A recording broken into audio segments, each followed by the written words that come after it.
Guys ఈరోజు అయితే tea టైంకి అలాగే ఈవినింగ్ స్నాక్కి భలే టేస్టీగా ఉండే శనగలతో వడలు ట్రై చేసుకుందాము. పిల్లలకి సమ్మర్ హాలిడేస్ ఇచ్చేసారు, వాళ్ళు రోజు ఏదో వెరైటీ రెసిపీస్ అడుగుతారు కదా. సో ఈ రెసిపీని ట్రై చేసి చూడండి, చాలా బాగుంటుంది. దీనికోసం అని చెప్పేసి మిక్సీ జార్లో ఆల్రెడీ ఒక నైట్ అంతా నానబెట్టేసుకుని శనగలు తీసుకోవాలి.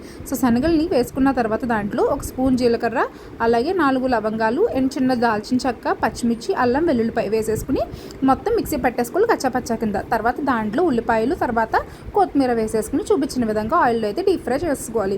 ఒకవేళ మీకు డీప్ ఫ్రై ఇష్టం లేకపోతే వీటిని కెబాబ్స్ కింద కూడా మనం షాలో ఫ్రై చేసుకోవచ్చు, టేస్ట్ కూడా బాగుంటుంది. సో చూసారు కదా, చూపించిన విధంగా మరీ దలసరిగా కాకుండా కొంచెం పల్చగానే వడన అయితే చేసుకుని రెండు పక్కల మంచిగా ఫ్రై చేసుకోవాలి.